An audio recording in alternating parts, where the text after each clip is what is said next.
Bago tayo pumunta na tindahan ng Katambayan, punta muna tayo dito sa babuyan natin. May good news din po. Nanganak ng isa nating baboy at i-check din po natin yung pang materialis natin na gagawin, pang inahin. Manok pa natin nandun, no? Dito naman sa kabila yung mga manok lumabas, pero hanggang dito na sila sa labas kasi pinapakain. Talagang hindi yan lalayas. Tingnan natin yung ating baboy dito. Nakanet talaga, hindi basta-basta dito yung babuyan natin. Yan lang tayo nakabakante. Yan na po, may net talaga. Ang ganda na. Ito na yung bagong baboy natin Katambayan. Lagyan natin ng ilaw. Pila ka bukang na anak te?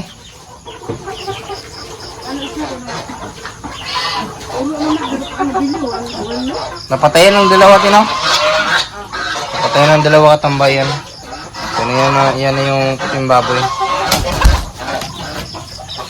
Hindi talaga may iwasan pag ito pag nanganak. Ayan Katambayan, ayan. Bali yung pagkain natin ngayon ay yung ating Startex.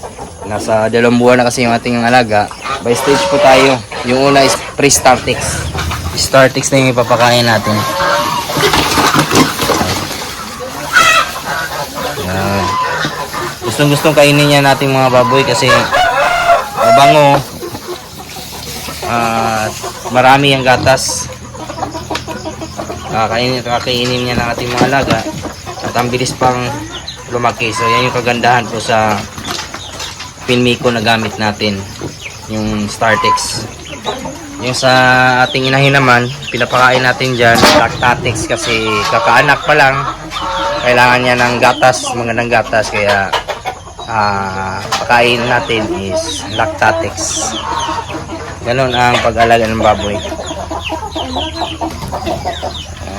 Gusto ng mga alaga natin. Hindi pa ito natapos Katambayan kasi napasa gilid, hindi pa na pako. So pag napako na ito, yung alagang manok niya sa kabila, hindi na makakapasok. Sisiguduhin po natin para hindi din po makadisturbo sa ating mga alagang baboy. Nakakapasok kasi mahirap na pagkain ng baboy, kinakain. So gagawan din po natin ng paraan, kaya isa sa rason kaya nilagyan natin ito ng net para hindi din po makapasok yung manok talaga. Punta muna tayo sa ating manukan Katambayan. So kumustahin po natin yung ating mga alaga. O yan ang mga manok din sa kabila.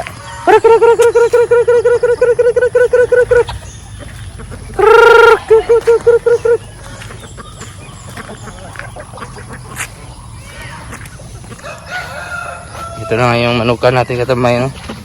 Malalaki na din po yung ating malidiagwa. Andun sa kabila.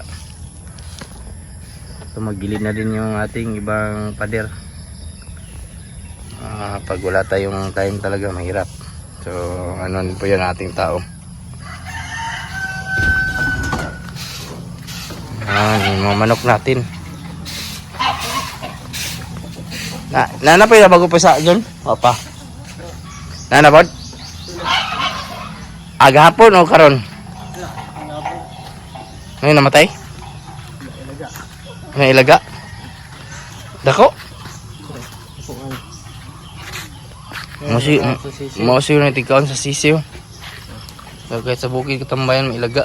Ilaga, namatay na siya? Ano na dyan? Ha? Ay nagpatayan na. Itlog sa pabo. Ayan Katambayan. 15 lang yung itlog niya.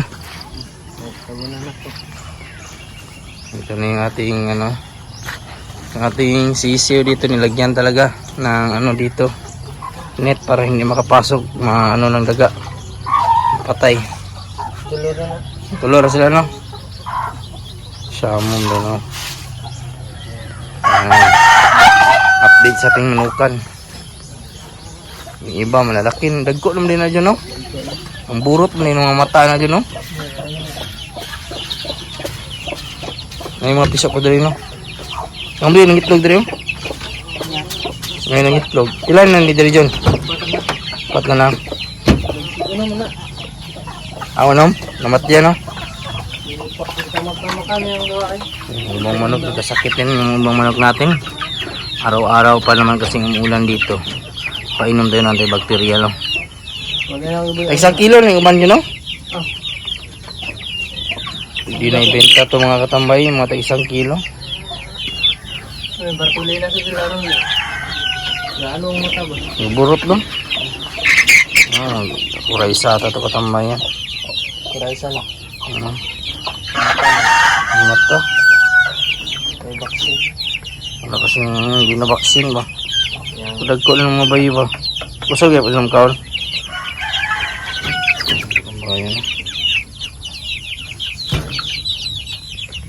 Yung mga walang sakit dito katambay sa loob, ipapakawala na natin para hindi mahawa. Sana yun po sila dito sa labas. Ayan, nakakain ng damo.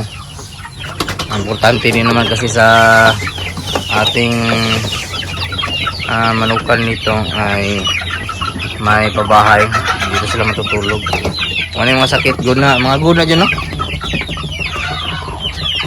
Makakawas lang madagko na feeds dyan. Ako ba na yung mga sakit, no? Ito isay. Putik. Napaglamsang dire. 100 on speakers.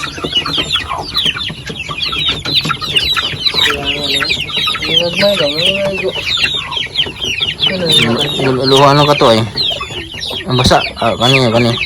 Basa gyapon may no? Basa akong kilid. Malaman mo kasi yung manok at tambayan na may sipon pag basa yung gilid. Pinapahid nila yung mata. Sa pakpak. Kuraysa. Gan. Kuraysa na. Gapon na isugod.